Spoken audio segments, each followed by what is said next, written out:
Hi, I'd like to show you today some basic English sentences. Even when you go to university, some students are still making silly grammar mistakes.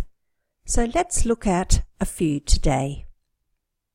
Here is the most basic English sentence. She is a teacher.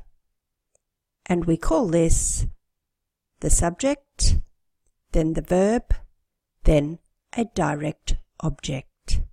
That is the most basic English sentence. Subject followed by verb, followed by object. Let's add some information to the subject. The Australian lady is a teacher. What did we do to the subject? We added an article, an adjective, and a noun. But it is still the subject, then the verb, then the object. Now here is me with a beautiful dog. Let's add more information to the object. So remember, the object is a teacher, and we're adding more information here. The Australian lady is a teacher who loves her dogs. We have the subject, followed by the verb is, followed by the object teacher, and then the extra information is in a relative clause. Who loves her dogs, which has another verb. So this sentence has two verbs. Loves is in the relative clause, the extra information.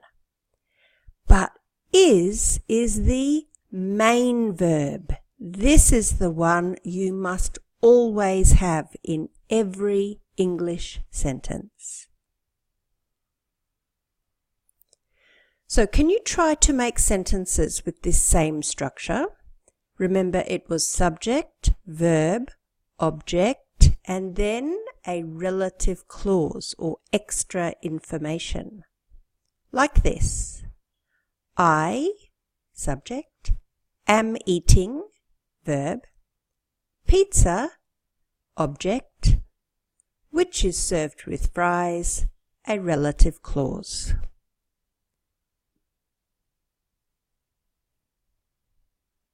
So you should try, just look around your house, look around your library. If you are in a cafe, look at different people and try to make sentences with the same structure. This one's a little bit different. He is walking. So we have a subject, he, is walking, verb, and then what's this word? It's a preposition. He is walking through some ruins which are in England. So now we have a new sentence structure. Through is a preposition. In this sentence, with is a preposition. Subject, verb, object, followed by a prepositional phrase. So it doesn't have to be a relative clause. It can be a prepositional phrase. For example, Singapore is a city with beautiful gardens. Here is another one. The cyclists, subject, are riding, verb, very fast to win the race. What are these English components? Subject, the cyclists, are riding, the verb. Very fast is adverb, must go next to the verb. To win the race, infinitive of purpose. See that little verb, to win? We call that the infinitive verb. And it is answering the question, why are the cyclists riding very fast? Why? Their purpose is to win the race. Subject, verb, adverb, followed by infinitive of purpose. The red and blue bird is sitting very still on her head to avoid getting hurt.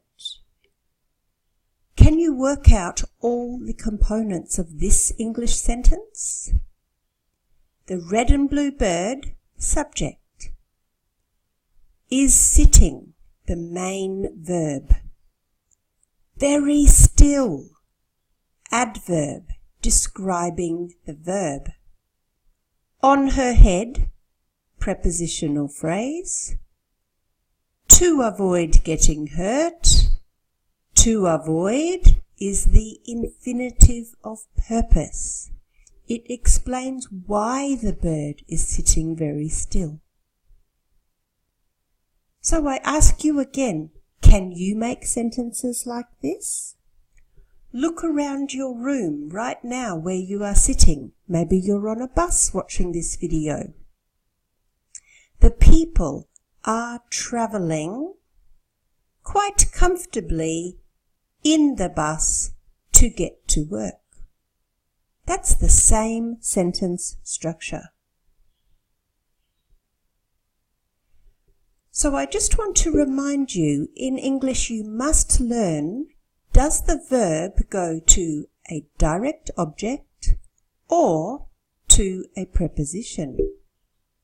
Remember the first sentences? She is a teacher. I am eating pizza. These ones go to an object.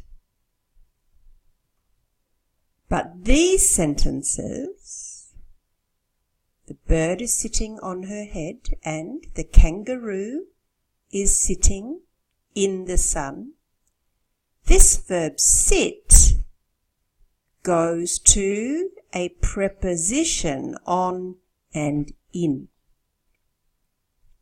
So sit needs to go to a preposition. But this one, the kangaroo is scratching her baby's chin. Her baby's chin is the object, or we call it the direct object. So after scratch, we need an object. Now, it's hard to learn all of these.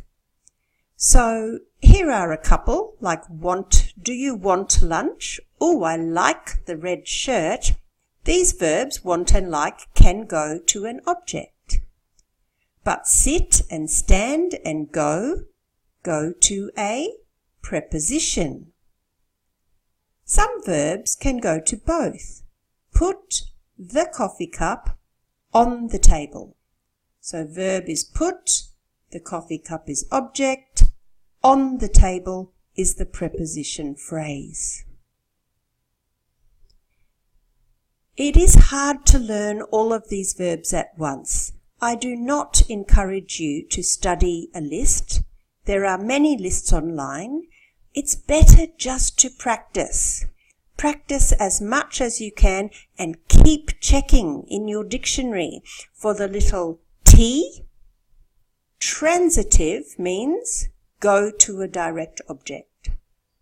Or I, intransitive. These verbs can go to nothing or to a preposition. Like jump up and down. Pray to God. I read in my bed. Actually, read can go to both. I read a book in my bed. I work at the office. I am standing on the bus. So all of these verbs can go to a preposition. They don't need a direct object. Let's recap. The first 3 sentence types in this presentation were: she is a teacher, subject, verb, object. The Australian lady is a teacher. We added information to the subject. The Australian lady is a teacher who loves her dogs. This one, we also added information to the object. Then I taught you that you can also add information using a prepositional phrase. We can also use adverbs to add information to the verb, or very still, describing how they are sitting, very fast to describe how they are riding, and we can also add information in the infinitive verb of purpose to explain why something is happening. To win the race, or to avoid getting hurt. So you need to know if the verb can go to a direct object, the kangaroo is scratching her baby's chin, or to a preposition like after sit, the kangaroo is sitting in the sun. And many verbs can do both. And you just have to practice and use your dictionary. I'm sorry, there is no magic way. So my name is Ruth, and I run a very small website trying to help people for free keep going, learning their English and achieving their future goals. Bye for now.